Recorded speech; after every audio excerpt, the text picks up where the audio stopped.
بسم اللہ الرحمن الرحیم۔ السلام علیکم ورحمۃ اللہ وبرکاتہ۔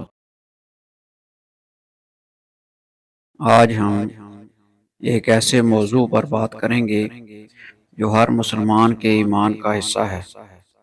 آئیے رسول اللہ صلی اللہ علیہ وسلم کے مبارک ارشادات کی روشنی میں اس موضوع کو سمجھنے کی کوشش کرتے ہیں۔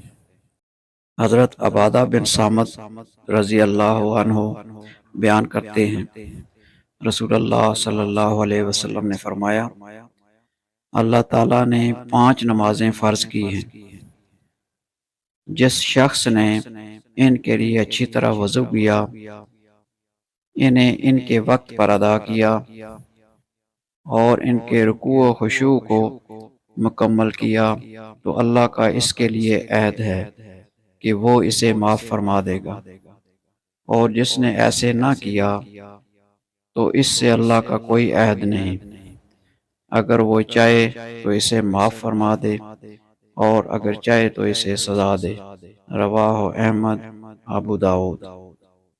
حضرت ابو امامہ رضی اللہ عنہ بیان کرتے ہیں، رسول اللہ صلی اللہ علیہ وسلم نے فرمایا، اپنی 5 فرض نمازیں پڑھو، اپنے ماہ رمضان کے روزے رکھو، اپنے اموال کی زکوٰۃ دو اور امیر کی اطاعت کرو، تو اس طرح تم اپنے رب کی جنت میں داخل ہو جاؤ گے۔ رواہ احمد و ترمذی۔ آخر میں اللہ تعالیٰ سے دعا ہے کہ وہ ہمیں نماز کی پابندی کرنے والا بنائے اور ہمیں اپنی رحمت سے نوازے۔ آمین۔ اللہ حافظ۔